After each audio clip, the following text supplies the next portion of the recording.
Welcome students. अभी हम discuss कर रहे हैं chapter dual nature of radiation and matter को क्लास 12 के लिए। डुअल नेचर का मतलब है रेडिएशन है both wave nature and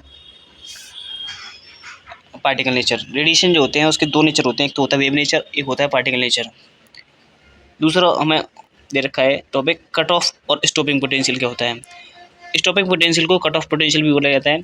for the definite frequency of incident light the minimum value of negative potential that must be applied to the anode at which photoelectric current becomes zero is known as the cut off और stopping potential. ऐसा electric potential जहाँ पर photo electric current जो है zero हो जाता है तो उस पोटेंशियल को हम बोलते हैं कट ऑफ पोटेंशियल या फिर स्टॉपिंग पोटेंशियल। उसको हम वी नॉट से शो करते हैं।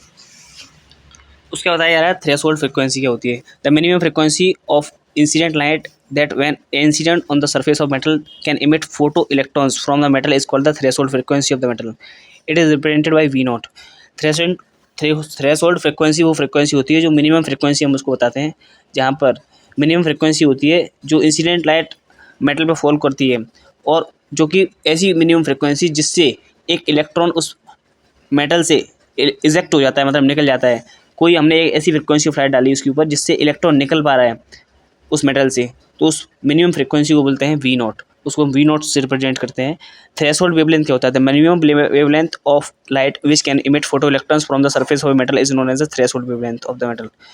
ऐसी मिनिमम या ऐसी कम से कम वेवलेंथ लाइट की जिससे हम फोटो इलेक्ट्रॉन्स जो है निकलते हैं मेटल से, उस वेवलेंथ पर जिस पर फोटो इलेक्ट्रॉन निकलना शुरू हो जाते हैं, उस वेवलेंथ को बोलते हैं थ्रेशोल्ड वेवलेंथ। थ्रेशोल्ड वेवलेंथ उस मेटल की it is represented by lambda naught. उसको हम लैम्डा नॉट से रिप्रेजेंट करते हैं। The maximum kinetic energy of emitted electron is E K equal to E V not.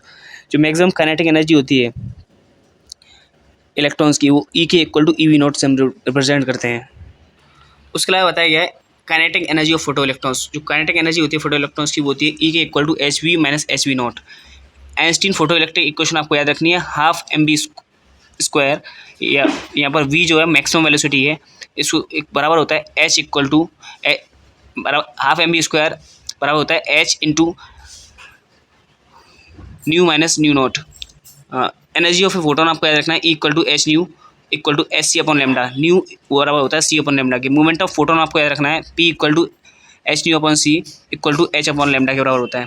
Wavelength of photon जो होती है lambda equal to C upon V होती है, एच अपॉन पी भी कह सकते हैं आप इसको। रेस्ट मास ऑफ फोटोन जो होता है एम नॉट वो जीरो होता है। काइनेटिक एनर्जी ऑफ फोटोन जो होती है M equal to H nu upon C square होता है, और इसको आप ऐसे भी लिख सकते हैं H upon C lambda. De Broglie waves जो होती हैं the moving matters particles behaves like waves in appropriate conditions. These waves are known as the matter waves और डी ब्रोगली वेव्स। जो मूविंग मैटर वेव्स होती हैं, matter particles होते हैं और अप्रोप्रिएट कंडीशंस में मूव करते हैं, उन वेव्स को आप बोला जाता है मैटर वेव्स या फिर D Broglie waves. De Broglie wavelength. De Broglie wavelength क्या होती है? The wavelength of waves associated with moving matter known as the de Broglie wavelength. If a particle of mass m moving with velocity v, then the de Broglie wavelength associated with this lambda equal to h upon p h upon mb. de Broglie wavelength एक ऐसी wavelength होती है जो matter के particle से associated या जुड़ी हुई होती है। उसका सिंबल आपको याद रखना है lambda equal to H upon P, और p आपको बताया मोमेंटम जो होता है एम बी के बराबर होता है, तो h अपॉन एम बी कह सकते हैं आप। If the kinetic energy of particle is k, then the lambda equal to h upon square root में 2mk. If an electron is accelerated through a potential difference v, then the de Broglie wavelength of the wave associated with is lambda equal to h upon square root में 2mev. उसको आप ऐसे भी लिख सकते हैं h की value 6.624 into 10 की पावर माइनस 34 होती है, तो उसको आप लिख सकते हैं 12.27 upon root v angstrom. That's all about this chapter.